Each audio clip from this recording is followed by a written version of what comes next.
স্বাগত সকলকে গল্পকথার শ্রুতিপাঠ্যে। পাঠ শুরু হয়েছে কাব্য কবিতা থেকে কবি সুধীন্দ্রনাথ দত্ত রচিত কবিতা পাঠ।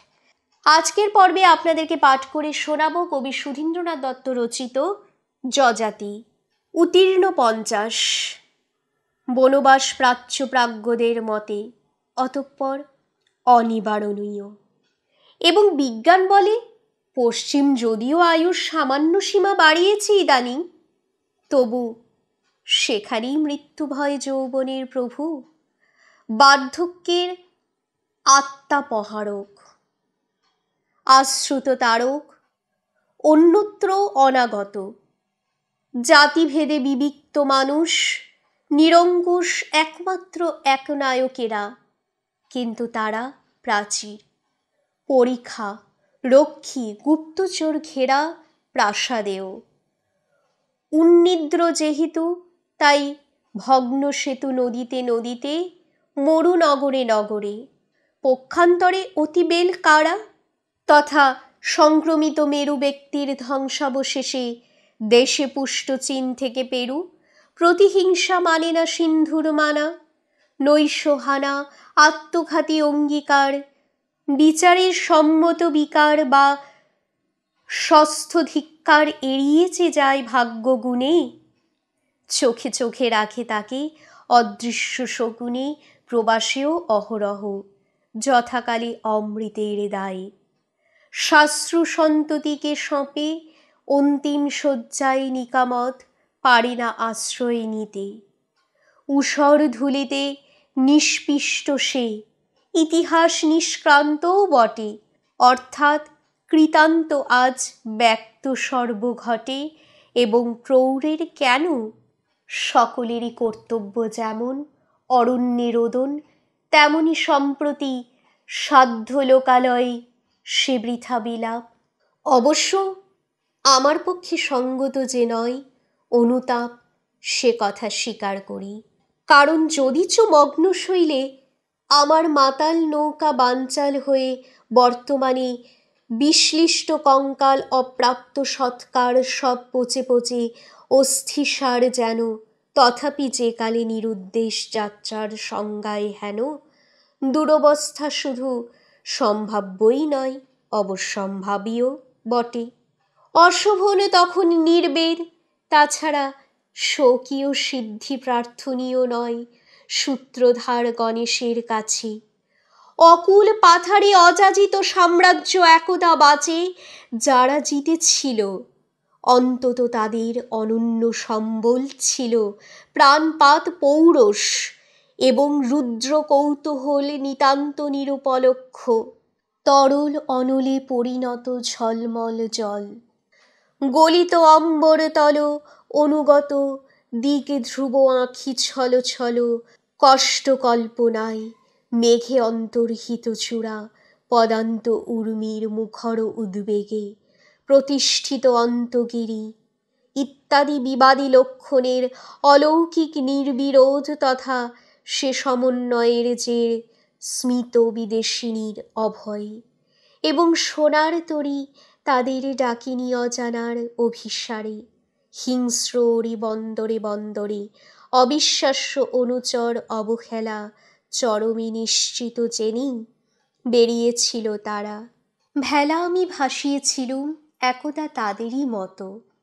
আজ এইটুকুই আমার পরম পরিচয়।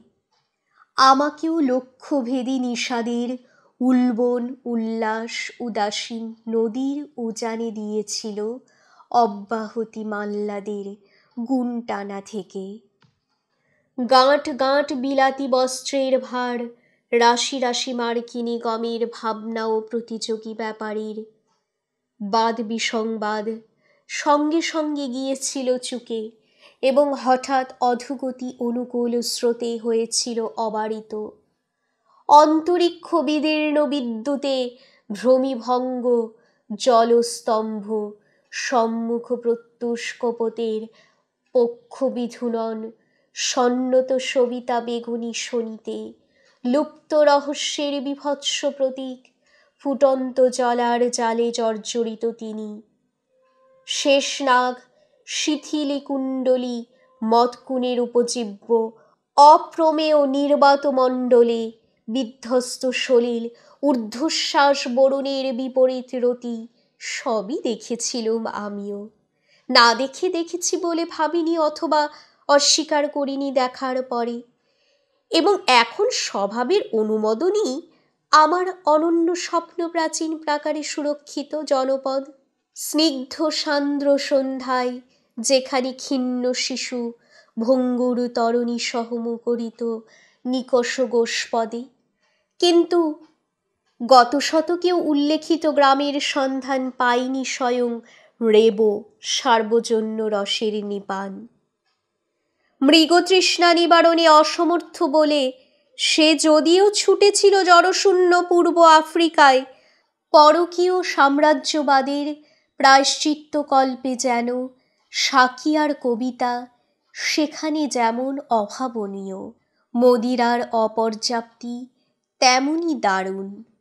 আমি বিংশ শতাব্দীর সমান বয়সী মজ্জমান বঙ্গোপসাগরে বীর নই, তবু জন্মাবধি যুদ্ধে যুদ্ধে বিপ্লবে বিপ্লবে বিনষ্টির চক্রবৃদ্ধি দেখে মনুষ্য ধর্মের স্তবে নিরুত্তর অভিব্যক্তিবাদে অবিশ্বাসী প্রগতিতে যত না পশ্চাৎপদ ততোধিক বিমুখ অতীতে।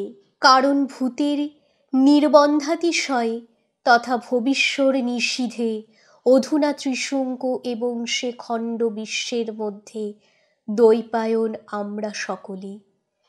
জানি কি না জানি নাস্তিরই বিবর্তনবাদ, এমনকি উপস্থিত হানি সম্ভবত অবাস্তব সুললিত সে পদ্যের মতো, যাতে রেণু বেণু কদাচ ধেনু মিলে ক্রমাগত অভিভাবে আত্মোপলব্ধির অভাব লুকিয়ে রাখে, এবং অলীক ভেবে উচ্ছ্বসিত স্বপ্ন রচনাকে যখন করেছি ত্যাগ, সেকালে সকপল কল্পিত সর্বনাশে হা হুতাশ অবৈধ সাফল্য বর্জিত।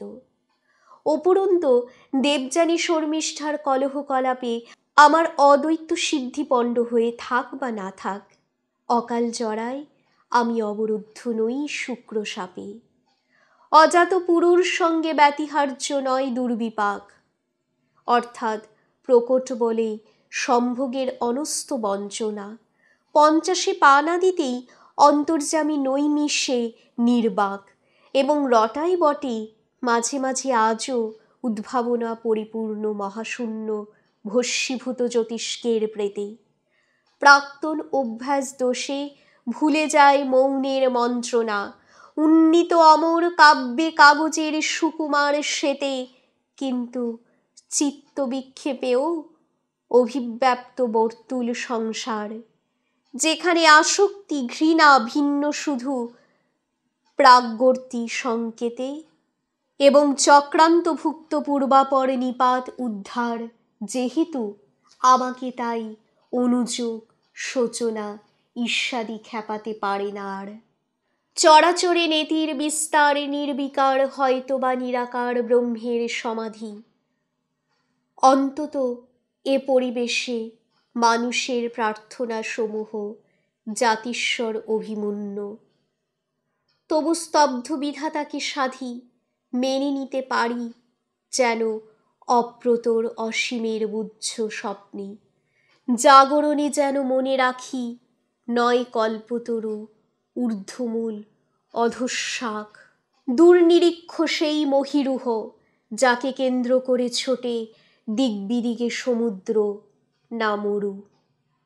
কবিতাটি রচনা হয়েছে 18 মার্চ 1953। কবি সুধীন্দ্রনাথ দত্তের রচিত 3টি কবিতা পাঠই সম্পূর্ণ হলো।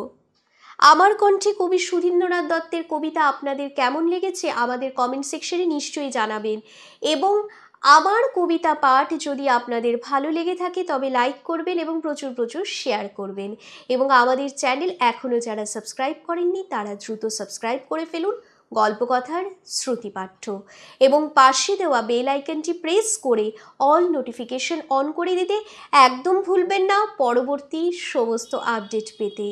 ধন্যবাদ।